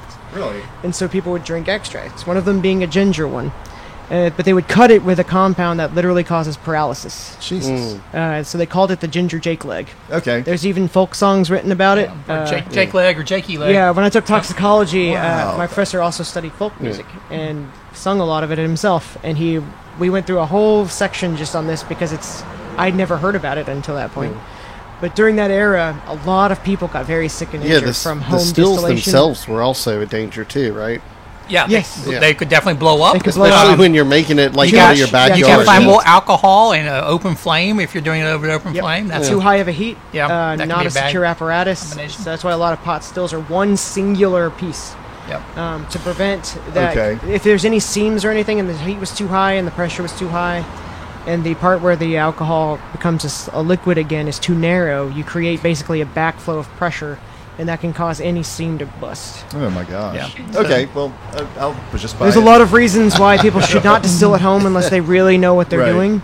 The government it's still illegal even if you know what you're doing. Yeah. Yeah. So- And also the excise taxes on liquor are steep. extraordinary. Yes. Yeah. And so that's why moonshining was huge in the South straight Yeah. through the 1960s, 1970s, even after Prohibition, and it was legal again, Yeah. because you avoid a very large excise tax and you can sell your liquor a lot cheaper than if you actually pay the government. Okay. And then in the 70s, the government really cracked down Yeah. on that, and they haven't let up since. And yeah, if there is a subculture of home distilling, but you shouldn't tell anybody about it, and don't post on the internet about it. And you 'cause won't find you'll get a you'll knock at the find door. like some people who do it and they can get around it on YouTube for like educational purposes. So like there's a bunch of chemists on YouTube who do distillation techniques because they have an actual lab where Yeah. they can do these Yeah. things, but they don't make any alcohol for human consumption or for sale. Yeah, They do it as an educational experience, but if people take that and actually try to do it themselves, you have a problem. So like you can make sanitizer pretty easily. You can take any spent grain for like when they ferment beer, whatever's left behind, when they Right. ferment alcohol, whatever, and you can redistill what's left and then concentrate it. I didn't know that. So like Everclear is just concentrated alcohol. We make concentrated alcohol for chemistry, all kinds of stuff.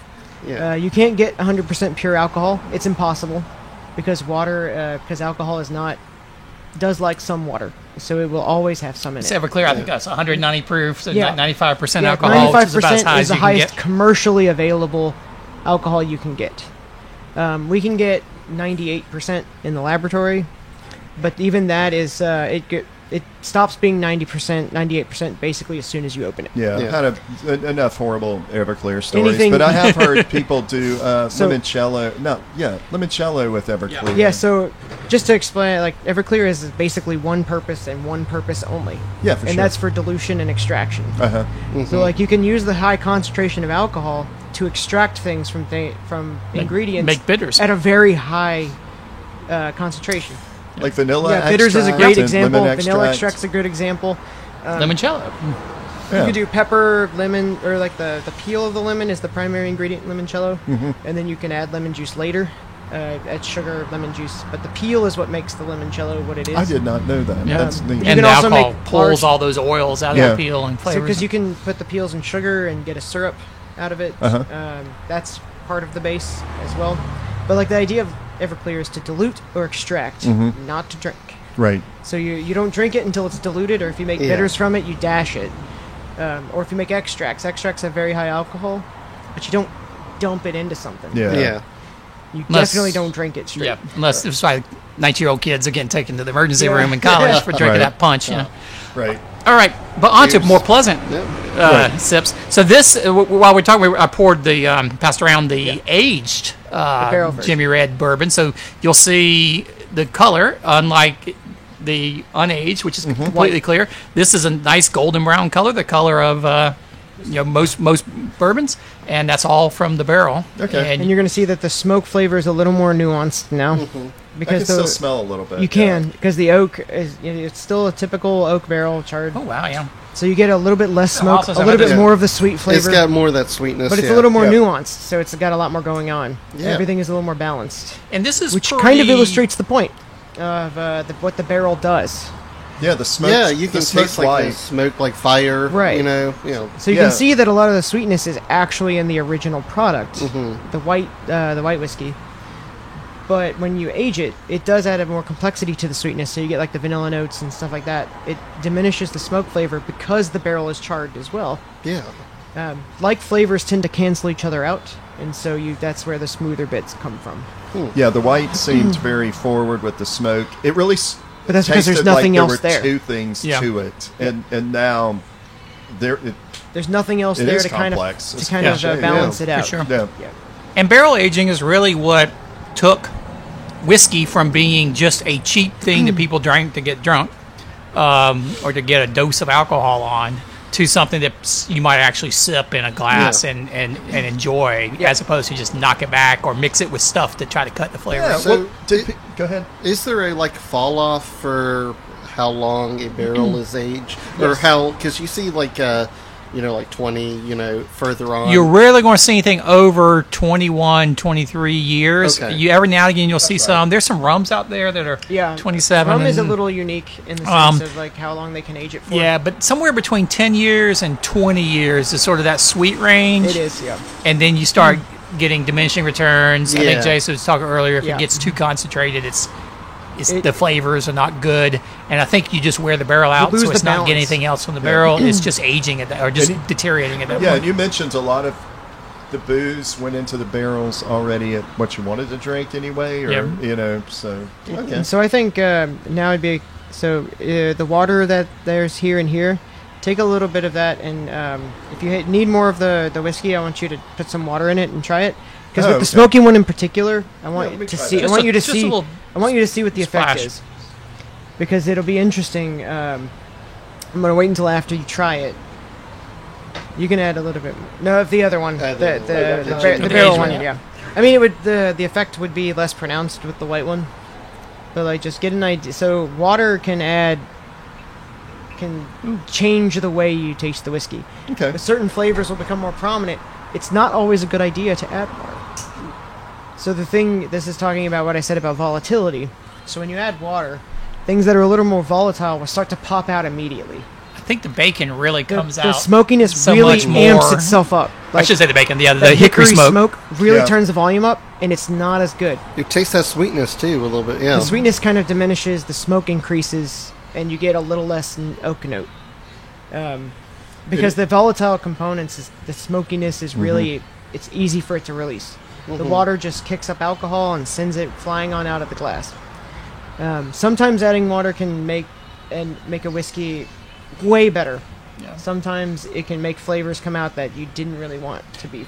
Yeah, one of the interesting things to do with tasting is, when you get the glass, Yeah. you smell it, take your first taste, and after you sort of let it go, then just take a little splash of water into it and sort of mix it, and then go again, and you'll get all very different flavors. Sometimes better, sometimes it really opens up, sometimes it. Some people might like the harsher flavors. Yeah, a it little pulls bit things better. out. Yeah. You don't Sometimes like they as don't. But one of the things that the Japanese whiskey event taught me, the distiller there, he had a very interesting take on adding water to whiskey. Because normally in America we add like drops at a time. So we try to like.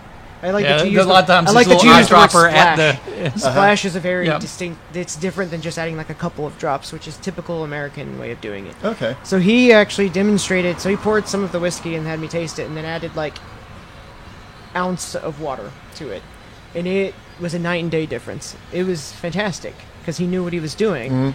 But like adding a lot of water or adding more than a few drops is necessary in order to get the compounds to do what you want them to do. You'll get an effect with 3 drops of water, but it won't be won't be as nearly pronounced. as much. You Yeah. won't be able to really It's taste basically everything. the same thing, but with just a little more alcohol hitting your nose. Yeah. Yeah. And I do like that, but I think I had more than a few drops. See, But that's the idea. there's going to be pedestrian consumers that have no earthly idea of that. I mean, you have to be educated to that, and I'm sure that they can spend some time at their house and mess around with that. But a lot of us buy products and go with, this is how you do that. Do you have, does the Brown Water Society, I know it's members only and all that, but do you have any kind of outreach, or do you try to do anything with your club to maybe educate? Or Well, we definitely have the education component is a large part of what Yeah, we do. yeah. We don't really do public seminars or anything like that. Well, Okay. actually, I take it back. We at various points, we did some events at the Charleston Yeah, I was going to bring Wine and that Food up. Festival Yeah. a few years back. And we're looking to do that again. Yeah, may do some more like that, which is something we can collaborate with a public event. We used to do public events, but when you talk about whiskey in public events, you have a special event license, and it becomes very complicated. Yeah, Yeah. I hear you. So we tend to be members only, or guests, and members and guests, Yeah. and that's the sort of the education component we have for now. But I think the best way for people to learn is to go to a nicer, not necessarily, it doesn't have to be a cocktail bar, but a place that has a good whiskey menu. No, yeah. And then plenty. they can easily, Bar Mash will pour you a flight. Other places will easily pour a flight of whiskey. And you can talk with the bartenders because they'll know what they're talking about. If they're also a whiskey bar but have a whiskey menu, they Yeah. typically have people who know what they're talking about. No, it's funny you mention that. I one of my friends got married recently, so I wanted to get him. He proposed in Ireland, so I wanted to get him an Irish whiskey. So I actually went to Paddock and Whiskey just down the road. Oh, that's a great that's spot. a great spot to do I that. Yeah. discovered that I was going to get him Redbreast, which Yep. It's a very we good ended one. up getting him. I think Redbreast 12-year single cask. I love that. That's It was some good. Amazing. It is an And excellent again, you read all this stuff, and it's just okay. there's a lot of people saying this stuff is good, but profile, you gotta taste it for yourself almost. Yeah, you know? you kind of do, because it is really subjective. Yeah. People like different things, and so just because something is super popular doesn't mean you'll like it. Yeah. There are people who hate Van Winkle, even though it's generally considered a good product. It doesn't mean you'll like it. Well, I feel sometimes when I'm going into any place with wine or booze or anything, and I feel kind of stupid asking for some. So maybe I just stick to the same thing that I always. Yeah, I'm sure a lot of people just feel give me the the same way. 8-year Dickel or something, and I'm afraid to, But I think a lot ask of them or just look like a Yeah. dummy, Yeah. I think a lot of places around town that are like your Proofs, Bar Mash, Gin Joint, things like that, will easily walk you through it. Okay. They may get a little busy at times. It may take a while. If you go during a not busy time, they'll definitely be able to make more time for you. Another place like Edmund's Oast Brewery has Whiskey Wednesdays, where they pull out really nice bottles Oh, I didn't know at a that. discount, and they'll do a pour as long as they have bottle available to pour it from. Yeah. But they have a decent whiskey menu as well. Surprisingly, for it's a brewery, but they have a great whiskey selection that you can easily get something from. If you want a more laid back environment, they definitely know what they're doing. I would assume that they would be good because their beers are just banging, Yeah. man. So good. They have it's one of the few breweries that I'm aware of that has a decent cocktail program. They have a great selection of bottles you can pick from. Very diverse. Even though it's just technically a brewery, they have it's fantastic. So if you want a more laid back environment, they still know what they're talking about. You can work with that. Yeah, but I think the biggest thing with whiskey and same thing with wine or anything else is people can make it very intimidating, and you feel like you got to know all this esoteric stuff. But really, it's what you like, and I think it's totally fine when you're looking at a whiskey. Say, I've never had that one before. I'll try that. That's a great thing to say, and you don't have to. It's That's not how like you I have to got know into it. how everything on the menu tastes, because Yeah, I'm always afraid. then that you've had everything. And what's They the didn't point? know how Yeah. it worked when they made it. I know, and I'm afraid that I'm going to be like, well, I point at something, and I'm like, well, I'll have some of that. And then the bartender or attendant will be like, really? Yeah, you're one of those. Yeah, you want that? Jeez. So most bartenders, at least that I know, they won't judge. They may judge you internally. Yeah. They will never judge you publicly. Well, good. I like the Because professional. people have their own preferences. professional and snark is fine Yeah. with me. Who are I'll they take to the- who are they to judge your preference? If you like I'll- the way something tastes, Yeah. that's your And business. it never hurts to just say, well, here's the kind of things I like. What would Yeah. you recommend? Yeah. That's Yeah. sort of up in that alley. That's why or that Gin wheelhouse. Joint is great for and that. they'll steer you in the right direction. Yeah. Yeah, Bar Mash is good for that. Gin Joint. A lot of places, actually, it's super popular now in Charleston. So you can almost go to any decent place. Yeah, I and- think gin is probably the only thing that I know a wide 5,000 foot view of as far as trying stuff. Everything else with alcohol has usually been George Dickel with me, or like I said, I'm still in that old, Well, even whatever. the I don't know. the Is Diplomatic is that a stuff good Hey, tequila? Dickel's that Tennessee whiskey Yeah. variety. We when he did a Tennessee whiskey seminar for our group, Yeah. and Dickel was part of that. I mean, it's a classic Yep, Tennessee it whiskey. is one of the two.